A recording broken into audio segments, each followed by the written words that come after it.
Domingo. El día que conocemos como Domingo de Ramos. Jerusalén estaba llena. La ciudad latía con expectativa. Miles de personas habían llegado por causa de la Pascua, y entre ellas un nombre comenzaba a resonar con más fuerza que cualquier otro. Jesús. El hombre que había curado ciegos, multiplicado el pan, y pocos días antes resucitado a Lázaro. La noticia corría como fuego. Y entonces Él aparece, descendiendo del Monte de los Olivos.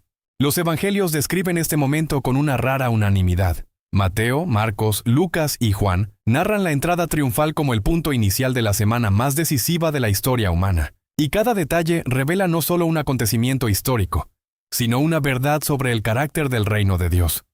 Pero Él no llega como un rey que impone poder, sino como alguien que trae algo mucho más profundo.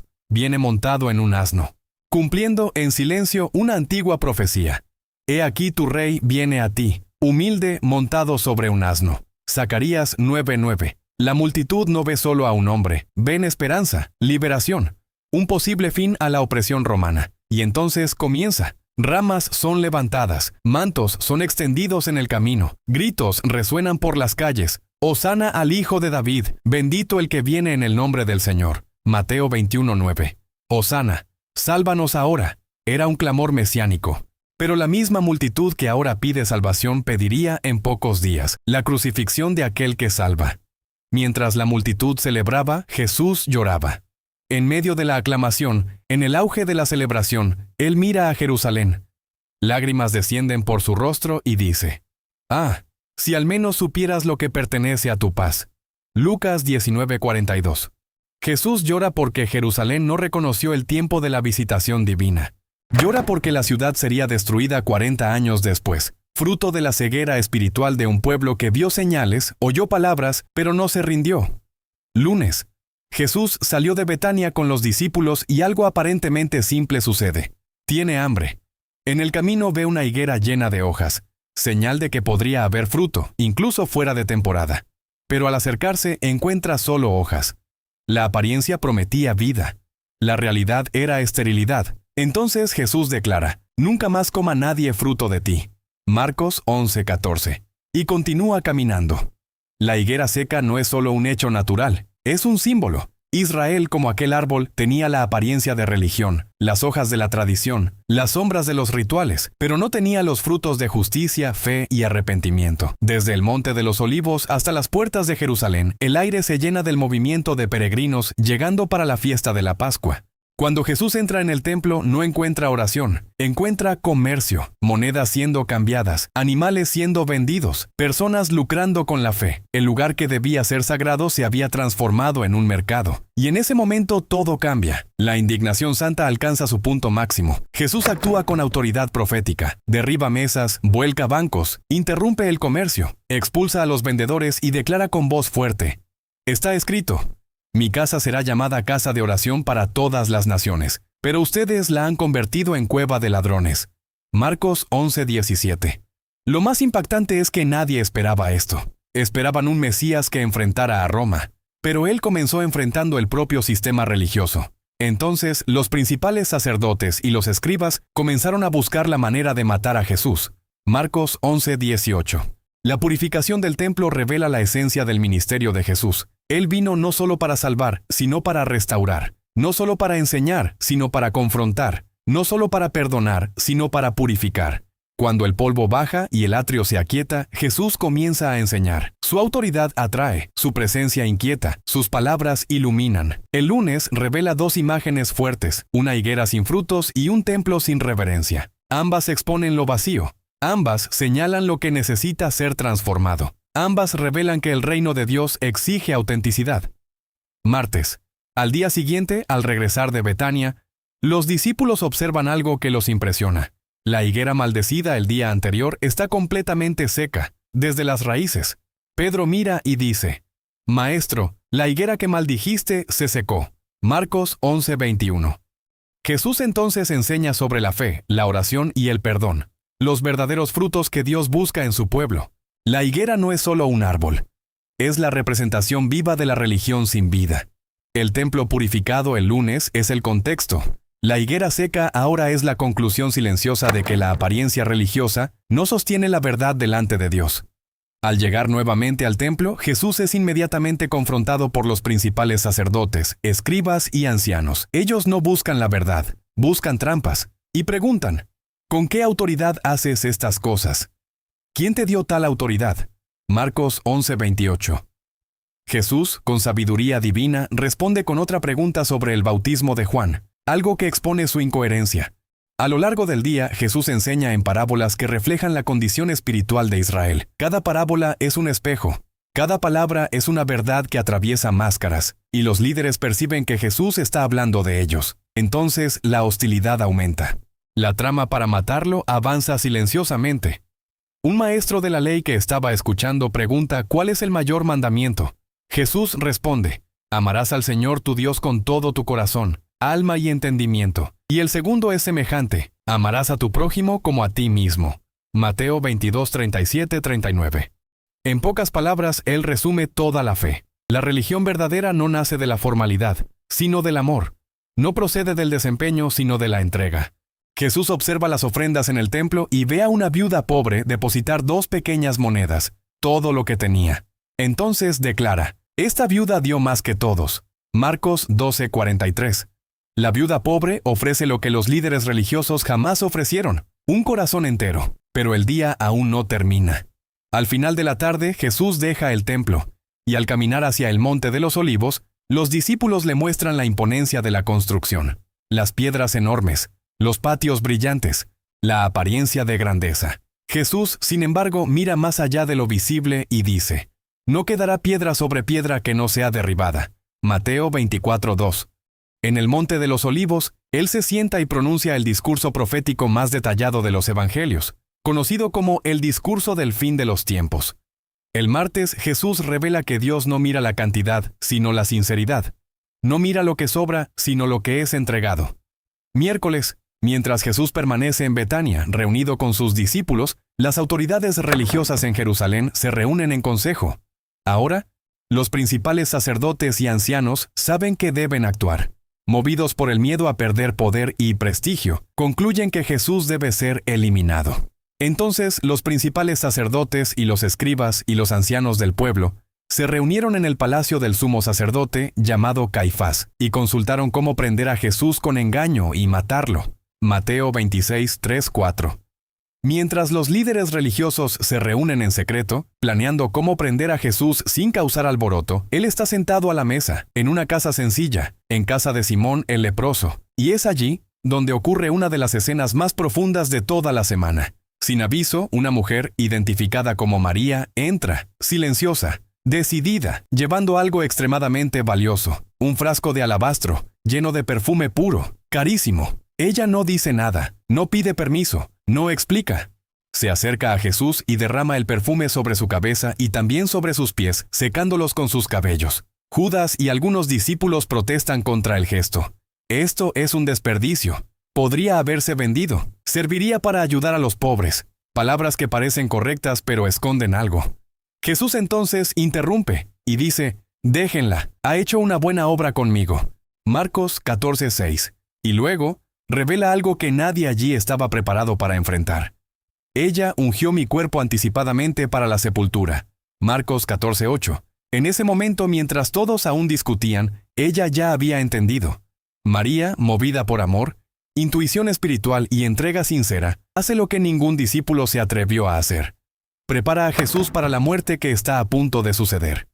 Es como si dijera con su acto, si tú vas a la cruz, yo te doy lo mejor ahora. Pero ese no fue el hecho más revelador del día, porque en ese mismo ambiente había alguien más tomando una decisión. Judas, uno de los 12, alguien que caminó con Jesús, que oyó sus palabras, que vio sus milagros, pero en ese momento algo dentro de él ya había cambiado. Mientras el perfume aún estaba en el aire, él se levanta, sale, va directamente a los líderes religiosos y hace una pregunta que atraviesa la historia. ¿Qué me daréis si os lo entrego? Mateo 26:15. La respuesta es directa y fría. 30 monedas de plata, el precio de un esclavo común. Así, por un valor miserable, Judas entrega no solo a Jesús, sino a sí mismo. El miércoles se convierte entonces en un día marcado por dos respuestas completamente opuestas. De un lado, María, entrega total, amor sin medida, valor espiritual. Del otro, Judas, interés, cálculo, traición. Dos corazones delante del mismo Jesús, pero respondiendo de formas completamente opuestas. Y entre estos dos escenarios, vemos que cada persona delante de Cristo se define por su respuesta a Él. Jueves. El jueves amanece cargado de significado. Es el primer día de la fiesta de los panes sin levadura, cuando los judíos tradicionalmente preparaban la comida pascual, y Jesús, plenamente consciente de que su hora había llegado, desea ardientemente celebrar esta Pascua con sus discípulos. Pedro y Juan son enviados a preparar el lugar de la cena. Jesús los orienta con precisión. Encontrarán a un hombre llevando un cántaro de agua. Deben seguirlo hasta la casa donde se realizará la comida. Allí una sala grande y amueblada los espera. Los detalles no son meras coincidencias. Revelan que, incluso mientras los enemigos conspiran, Jesús dirige cada paso con intención soberana. Él no está siendo llevado por los acontecimientos. Él los conduce. Cuando llega la noche, Jesús se reclina a la mesa con los 12. Las lámparas iluminan suavemente el ambiente. El aroma de los elementos de la Pascua llena la sala. El ambiente es íntimo, pero tenso. El maestro mira a su alrededor y ve amigos, rostros conocidos, hombres que caminaron con él durante 3 años. Hombres que aún no comprenden completamente lo que está por suceder. Entonces él dice, he deseado ardientemente comer con vosotros esta Pascua antes de mi sufrimiento. Lucas 22:15. Ellos escuchan pero no entienden. Entonces ocurre lo más impactante. Jesús se levanta, se quita el manto, se ata una toalla a la cintura y comienza a lavar los pies de los discípulos, uno por uno, incluso a Judas. El gesto es impactante. En toda la cultura judía, lavar los pies era tarea del último de los siervos, pero allí está el Hijo de Dios, el Rey prometido, arrodillado ante hombres imperfectos. Pedro protesta, «Señor, jamás me lavarás los pies». Juan 13:8. Pero Jesús responde, «Si no te lavo, no tienes parte conmigo». Jesús le explica, «Quien quiere seguir al Maestro debe aprender la humildad del Maestro». Cuando vuelve a la mesa, Jesús hace algo aún más profundo. Toma el pan, da gracias, lo parte y dice, «Esto es mi cuerpo, dado por vosotros». Lucas 22:19. Luego, tomando la copa, «Esta es mi sangre del nuevo pacto, derramada en favor de muchos». Mateo 26:28. La institución de la cena marca la transición entre la antigua alianza y la nueva. El Cordero de la Pascua, que por siglos simbolizó la liberación, ahora se cumple en él. El verdadero Cordero está a la mesa. La sangre que sería derramada al día siguiente sellaría una redención definitiva. Pero mientras él revela el misterio de la salvación, hay sombras en la sala. Jesús anuncia, «Uno de vosotros me traicionará». Mateo 26:21. El ambiente cambia completamente. Las miradas se cruzan, los corazones se aceleran. Uno por uno pregunta, ¿soy yo? Jesús señala a Judas. Pero aún así nadie comprende completamente. Judas se levanta y sale. Las Escrituras dicen, «Y era de noche». Juan 13:30. No solo afuera, era noche dentro del corazón del traidor. En el punto culminante de este momento, Jesús ora. La oración sacerdotal de Juan 17 resuena como el corazón de Dios revelado. Él ora por sí mismo, por los discípulos y por los que aún creerán. Ora por nosotros. Pide la protección del Padre, la santificación por la verdad, la unidad de su pueblo, la gloria que compartía con él desde la eternidad. Después de la cena, Jesús sale con los discípulos y va al jardín de Getsemaní, un lugar de oración. Sin embargo, al entrar para orar, lleva consigo solo a Pedro, Santiago y Juan, pidiendo que los demás discípulos permanezcan a la entrada del jardín. Debajo de los olivos antiguos, el peso de la misión cae sobre el Salvador. Jesús dice a los discípulos, «Mi alma está profundamente triste hasta la muerte». Mateo 26:38. Se aparta unos pasos, cae rostro en tierra y ora, «Padre, si es posible, pase de mí esta copa, pero no sea como yo quiero, sino como tú quieres». Mateo 26:39. Allí el peso de la cruz ya comienza. El sufrimiento aún no ha llegado físicamente, pero ya lo está aplastando por dentro. La Biblia dice que su sudor se volvió como gotas de sangre. Lucas 22:44. Mientras tanto, los discípulos duermen. 3 veces Él vuelve y los encuentra dormidos. La hora más oscura de Jesús es acompañada por la incapacidad humana de velar siquiera una hora. Pero entonces el silencio se rompe. Luces aparecen a lo lejos, antorchas, pasos, armas, y al frente de ellos, Judas. El traidor se acerca, da un beso en el rostro del maestro, y Jesús pregunta, Judas, ¿con un beso traicionas al Hijo del Hombre? Lucas 22:48. En ese momento todo se cumple. Él es arrestado, los discípulos huyen. Pedro intenta luchar con una espada, pero Jesús lo reprende. Jesús no resiste, se entrega, voluntariamente, sin luchar, sin huir, sin impedirlo. La hora ha llegado. Viernes, aún es de madrugada, el cielo está oscuro y todo sucede rápidamente. Jesús es llevado de un lugar a otro. Interrogado, acusado, juzgado, pero no hay justicia allí. Hay prisa, hay presión, hay un plan que debe cumplirse antes de que el pueblo lo perciba. Ante el sumo sacerdote finalmente llega la pregunta directa. Dinos, ¿eres tú el Cristo, el Hijo de Dios? Mateo 26:63. Y Jesús responde, Yo soy. Marcos 14:62. La palabra que un día resonó desde la zarza, Yo soy, ahora se levanta entre sacerdotes que rechazan al mismo Dios que dicen servir. La sentencia es dictada, blasfemia, y comienza la violencia. Le escupen, lo abofetean, se burlan de su identidad. Afuera, Pedro, el discípulo que prometió nunca negarlo, ahora está delante de personas simples, y niega, una vez, dos, tres, no conozco a ese hombre. Y entonces, canta el gallo. Jesús lo mira, y Pedro se derrumba. En ese momento queda claro, incluso los más cercanos fallaron. En pocas horas todos los hombres mostraron sus límites, solo el Hijo permanece fiel. Al amanecer, Jesús es llevado ante Pilato, el gobernador romano. Él interroga, analiza y percibe. No hay delito. La esposa de Pilato lo advierte, diciendo que tuvo sueños perturbadores a causa de aquel hombre. Pero la multitud, manipulada por los sacerdotes, pide a Barrabás y exige la muerte de Jesús. Pilato intenta calmar la situación, ofrece liberarlo. La multitud grita, «¡Crucifícalo!». Pilato intenta evadir su responsabilidad. Se lava las manos, pero su agua no cambia el decreto de la historia. El inocente será condenado. Jesús es entregado a los soldados. Lo azotan, no solo como castigo, sino con una brutalidad que casi lo lleva a la muerte. Le colocan una capa roja sobre los hombros, clavan una corona de espinas en su cabeza y lo saludan con burla. «Salve, Rey de los judíos». Cargando la cruz, Jesús es llevado fuera de la ciudad hacia el Gólgota, lugar de la calavera. Está débil, exhausto, herido. Simón de Cirene es obligado a ayudarle. El camino que un día fue recorrido por reyes y sacerdotes ahora es transitado por el siervo sufriente. En el Calvario, clavos atraviesan sus manos y sus pies. El Cordero de Dios es levantado entre dos criminales. Es alrededor del mediodía cuando es crucificado. Y desde las 9 de la mañana hasta las 3 de la tarde, el Salvador pronuncia las palabras más profundas que jamás han resonado desde la cruz.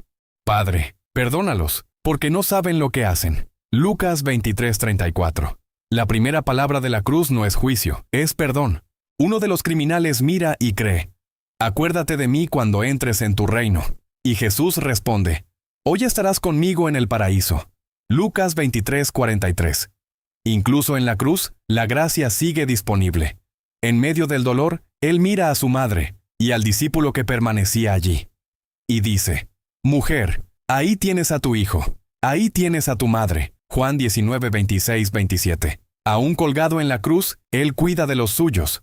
María recibe un nuevo hogar. Juan recibe una nueva responsabilidad. Pero entonces algo cambia. La oscuridad cubre la tierra, y el peso del mundo cae sobre Él. Y Él clama, Dios mío, ¿por qué me has abandonado? Mateo 27:46. No es desesperación. Es el momento en que el pecado de la humanidad es puesto sobre Él. Pero eso no fue el final. Él dice, «Tengo sed».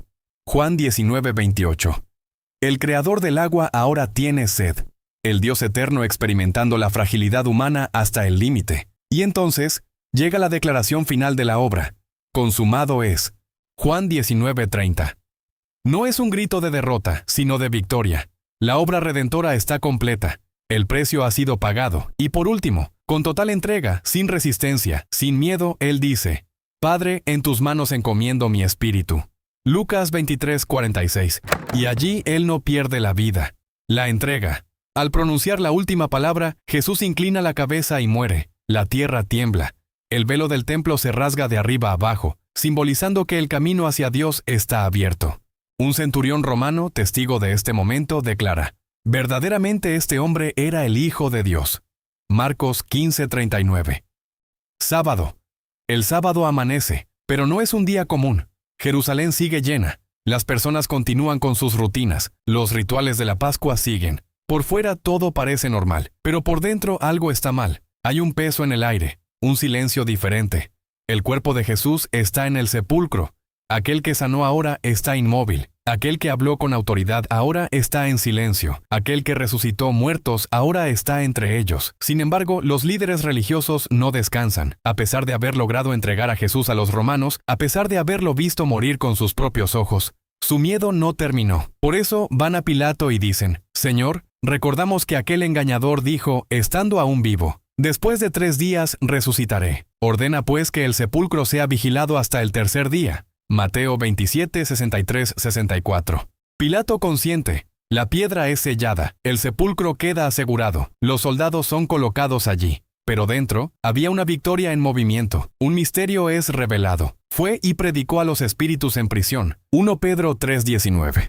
Algo ocurrió en el mundo espiritual, algo que no fue visto pero fue sentido. La muerte pensó que venció, el infierno pensó que dominó, pero el cielo sabía. Eso no era el final, era una pausa. Un intervalo, el momento entre el dolor y la gloria. El sábado, que para muchos fue un día común, se convirtió en el día en que el silencio de Dios hablaba más fuerte que todas las voces humanas. Por eso, el sábado es un día de espera, no de desesperación, de expectativa, no de luto definitivo, de semilla enterrada, pero que estaba a punto de brotar. Domingo.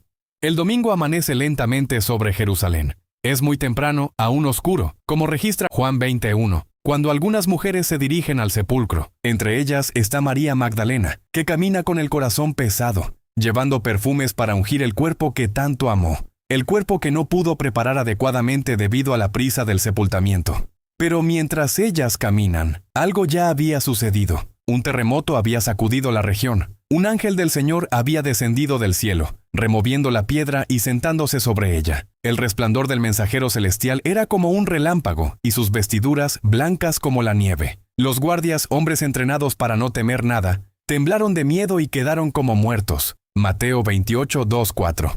Cuando las mujeres llegan, encuentran algo impensable, la piedra removida. María corre inmediatamente para anunciar a los discípulos que se han llevado al Señor del sepulcro. Juan 20:2.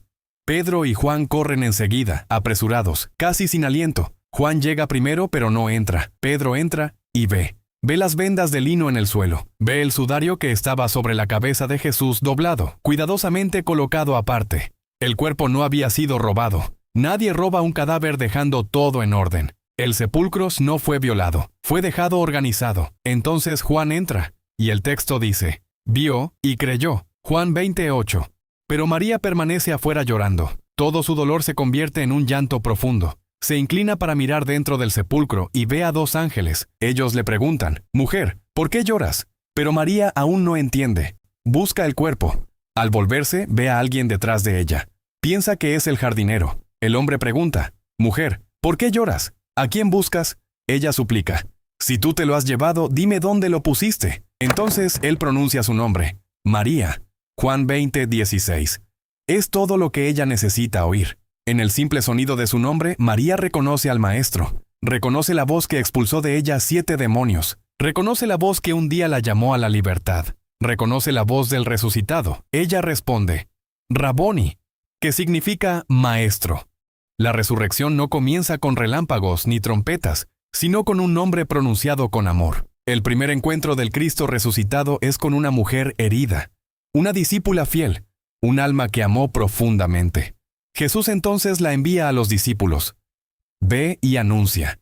Ella se convierte en la primera testigo de la resurrección, la primera mensajera del Evangelio eterno. La resurrección es el centro de toda la fe cristiana. Es la confirmación de todo lo que Jesús dijo. Es la prueba de que Él es quien afirmó ser. Es el sello divino sobre el sacrificio de la cruz. Si la muerte fue el pago, la resurrección es el recibo, la confirmación de que el precio fue aceptado y la salvación garantizada. El domingo no es solo el día en que Jesús resucitó. Es el día en que la esperanza resucitó. Es el día en que la historia cambió para siempre. Es el día que inaugura una nueva creación. Es el día que transforma lágrimas en alegría y luto en celebración. La cruz nos perdona. El sepulcro vacío nos garantiza la vida.